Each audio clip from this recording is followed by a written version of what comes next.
Welcome to 4-H Financial Management. I'm Jana Ferris, and with my colleague Missy Cummins, I'm pleased you are able to join us in learning about policies and procedures related to the management of 4-H funds.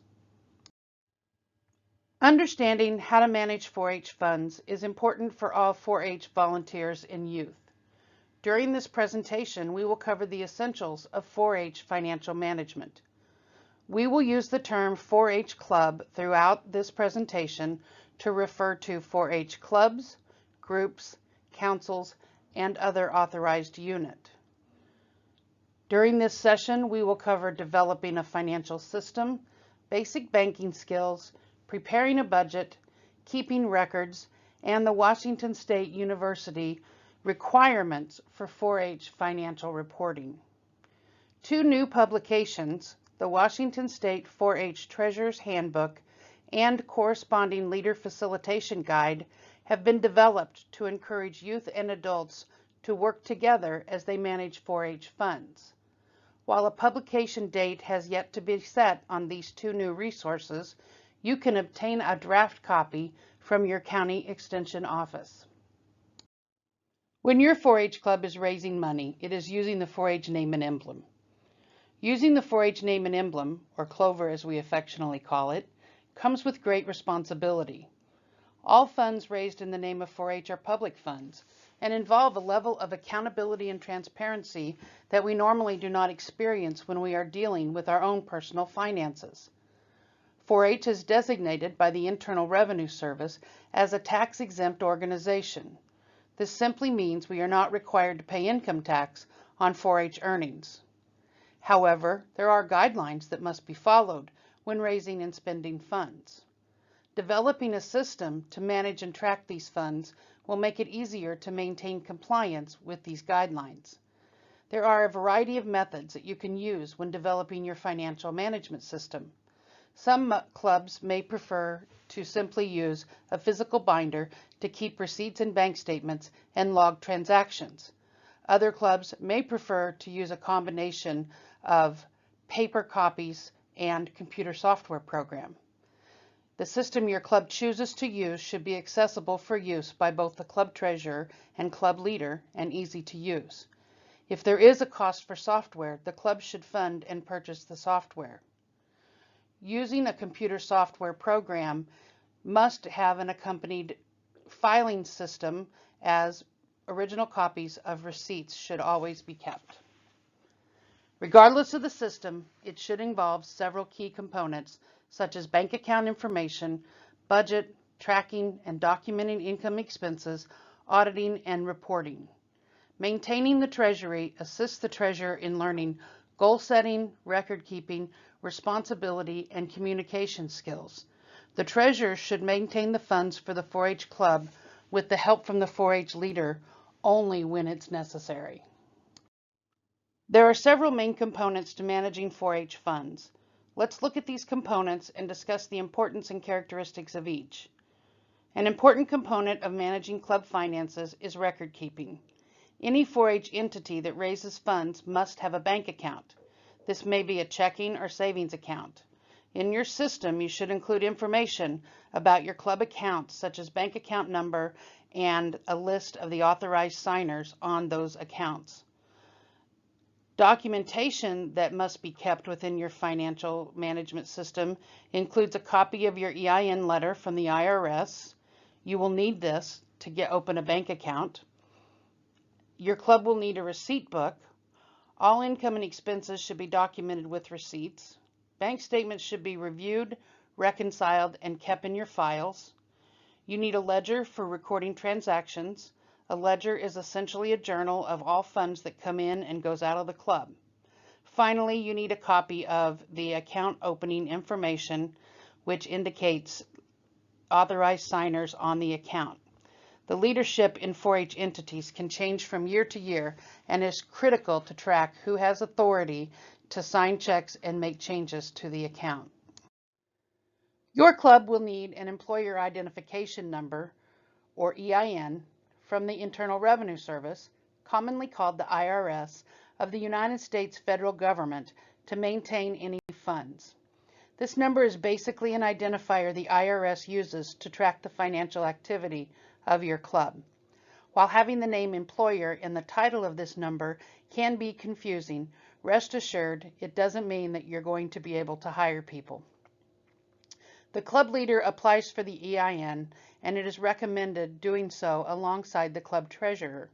For a tutorial on applying for your 4-H club's EIN, please go to the website below. On this page, you will see a video titled Obtaining Your Club's EIN. Following the step-by-step process, you will be able to print a copy of your EIN confirmation letter. This letter confirms your club has an EIN, but does not yet indicate that your club has nonprofit status. There are additional steps to gaining nonprofit status as a subordinate to the Washington State 4-H Youth Development Group exemption.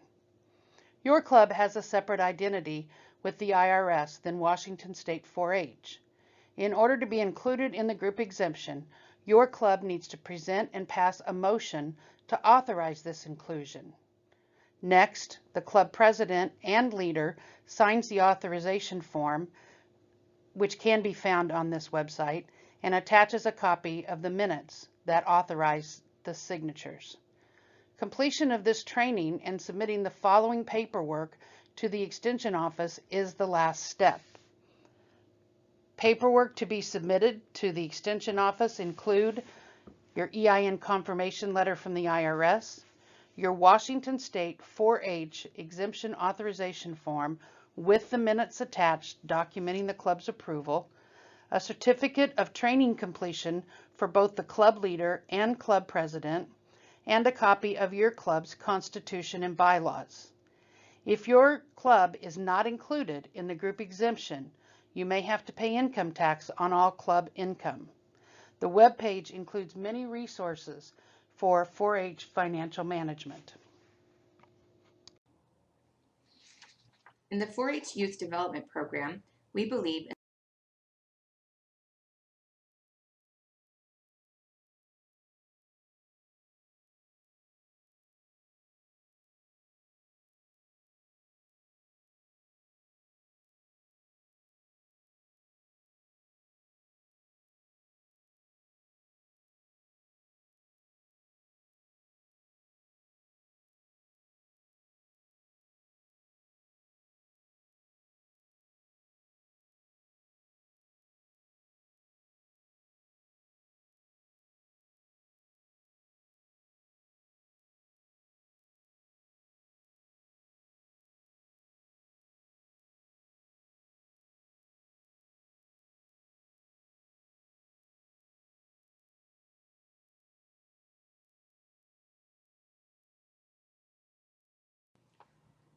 Again, all clubs that manage any 4-H funds must have a bank account.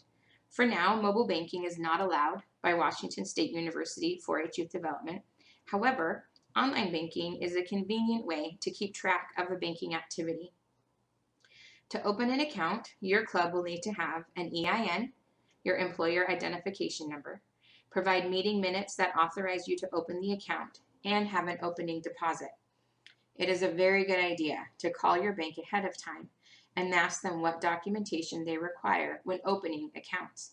Some of the items they will need probably are the EIN verification letter from the IRS, your club bylaws, and minutes from a 4-H meeting naming specific individuals as signers on the account.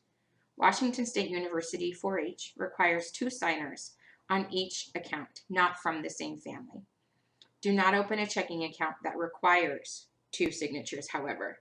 The second signature is to verify the 4-H club members made the decision and the check is written for a legitimate purpose and purchase. The second signature may be placed above or below the signature line. Anyone on the 4-H bank account must be a certified 4-H volunteer or a youth member. Be sure to keep a copy of your account opening paperwork to submit to your extension office with your annual financial reports. Managing their 4-H club finances is a great way to teach youth how to set goals and make plans. A budget is the way we plan how we will earn and spend the money for the club. This relates to setting priorities, working towards a goal, and evaluating how successful you were at following the budget you designed. There are 4 main steps to creating a budget. The first is making a plan. Next is identifying your current financial status. Third is creating income. And finally, putting it all together. Step number 1. Planning is the first step in developing a budget. The members of the 4-H club should be involved in planning the activities they want to have in their club year. Once activities have been determined, a total cost can be calculated that will inform the club of how much funding they will need to meet their goals, how they can raise the funds needed, and to prioritize what gets funded first. Creating a plan for your club is the fun part. Use this time to do an activity with your club members on developing goals. What do they want to do this year as a club? What educational activities do they want to do? Do they want to get together to have fun bowling nights or have a club party? Do they want club t-shirts? This is the first step for them in creating a spending plan. Help them figure out how much it will cost and how much their club will need to raise. There are 2 budget activities in the Treasurer's Handbook that will help you. Remember that what adults may think the youth should do with their annual club funds may not be what the 4-H members want to do, and that's okay. Adults can help guide the youth, but it's the youth's club. Figuring out the needs and wants is the first step in creating a budget. The second step in preparing a budget involves determining how much money you have at the beginning of the 4-H year. Your beginning balance gives you an idea of where you are starting and how much money you will have to raise to fund your planned activities. This amount should equal the ending balance reported on your financial summary from the prior 4-H year. While having a beginning balance is a positive place to be, clubs should not end their year with a large amount of funds. It's okay to maintain about 1/2 of your general budgeted expenses to begin the new year. Anything in excess of 1/2 requires approval from your extension faculty and staff.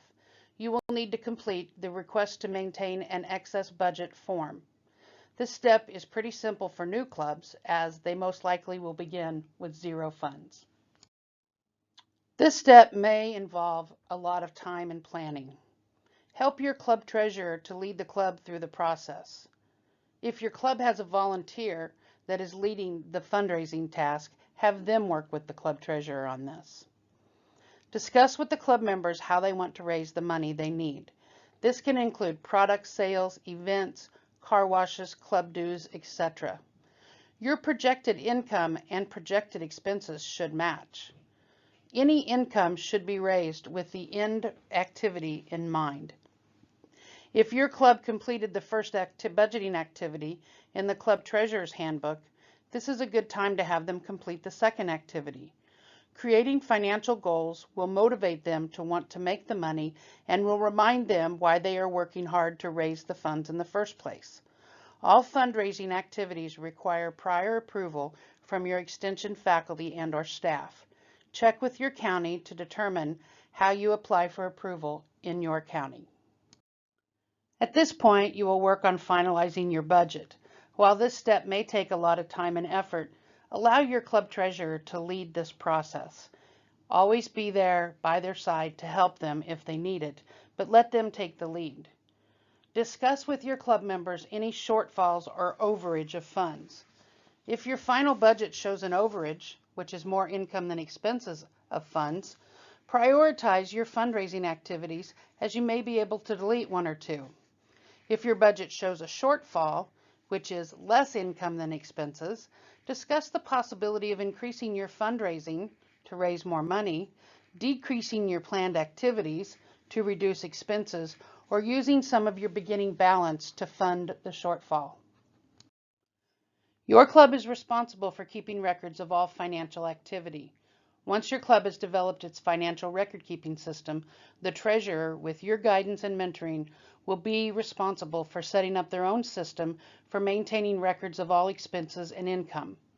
Keep in mind that we are a public organization, and anyone has the right to know how and why we are spending our money.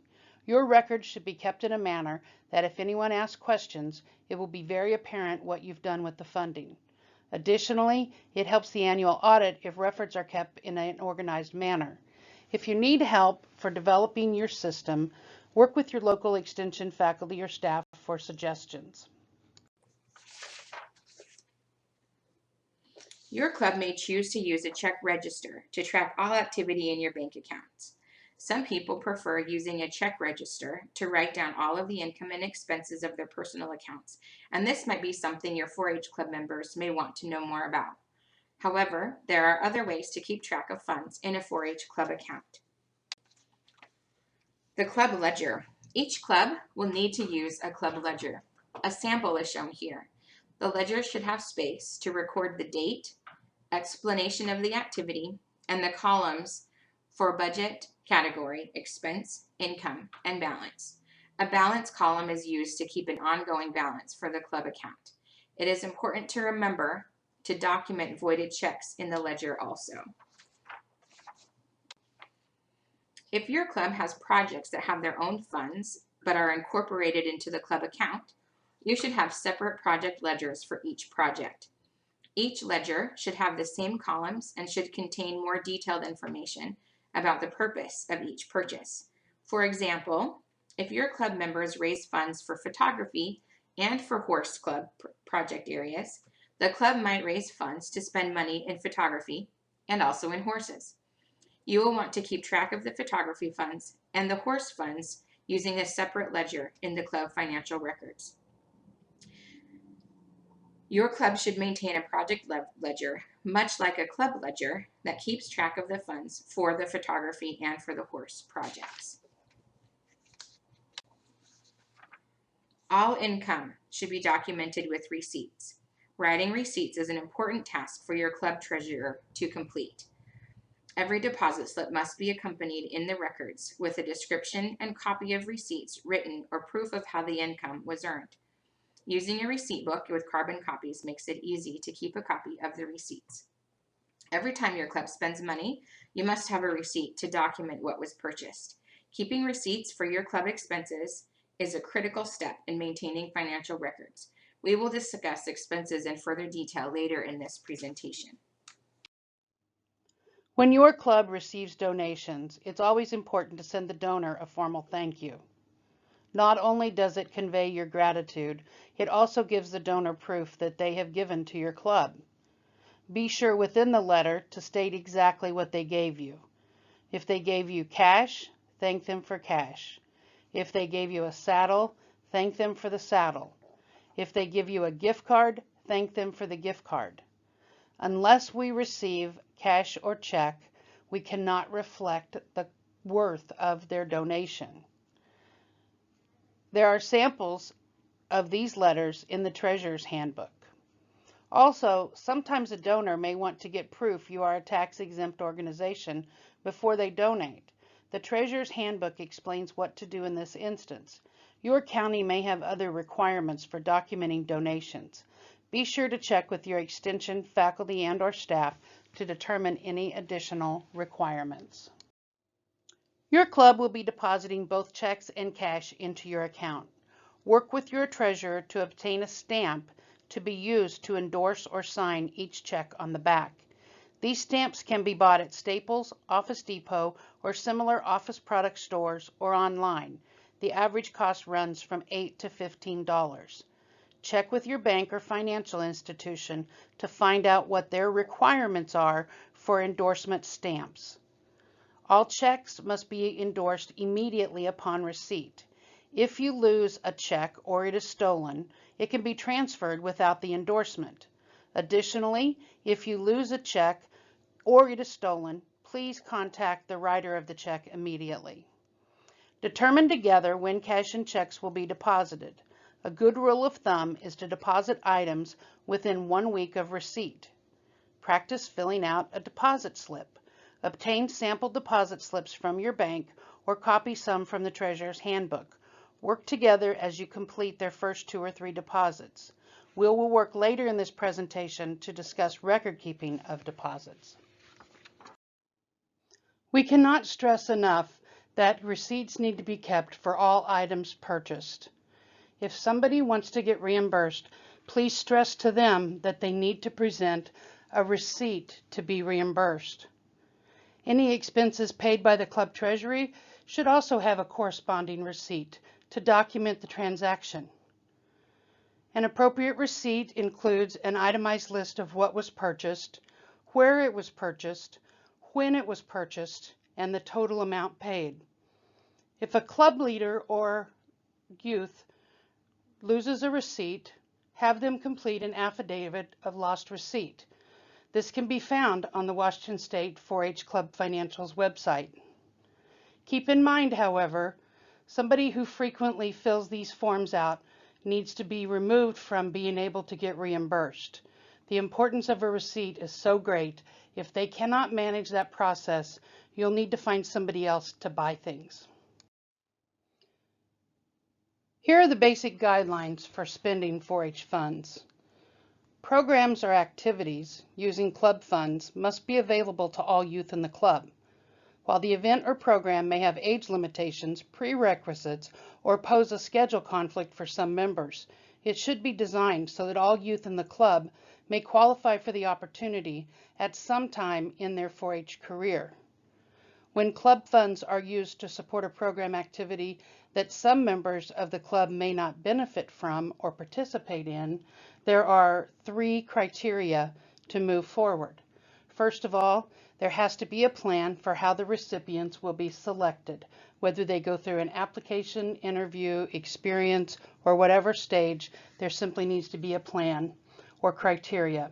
Number 2, the members of the selection committee should already be selected prior to opening the opportunity.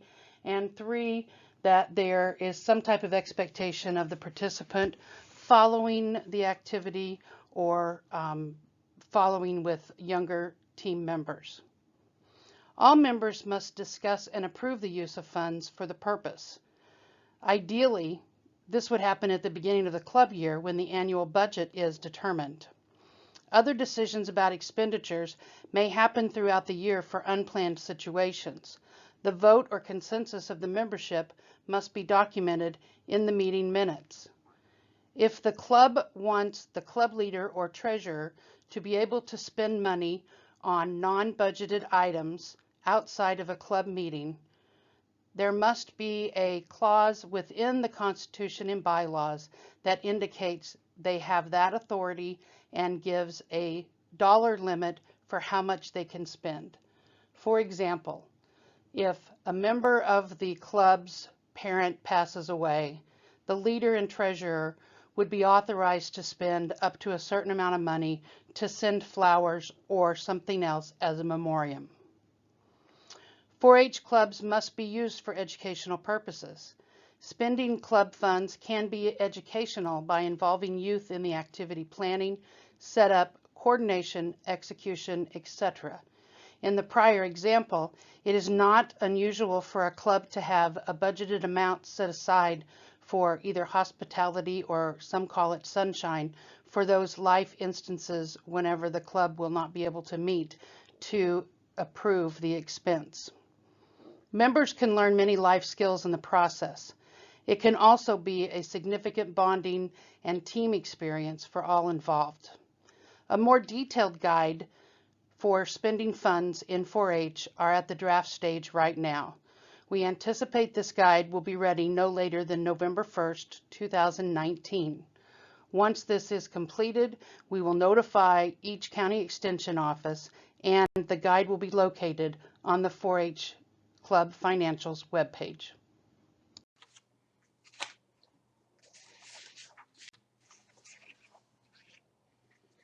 Most of your club's expenditures should be made using checks. Your club treasurer should write all of the checks. All checks must be written using ink.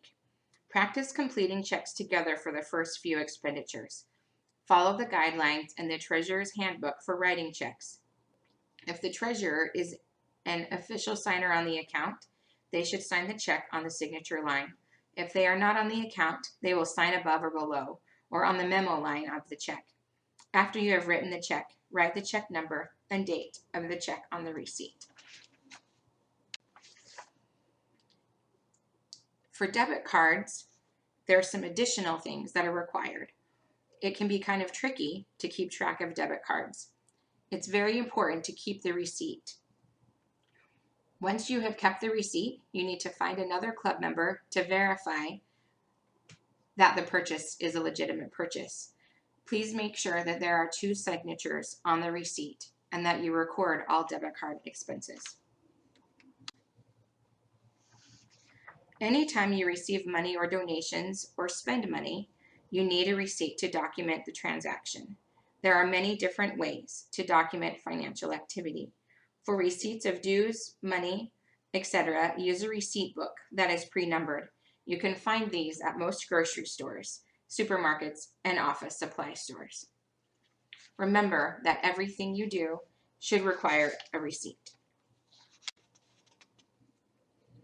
Not only do you need to document the financial transactions in your club system, the budget and purchases need to be documented through motions in the club minutes and at a regular treasurer's report at club meetings.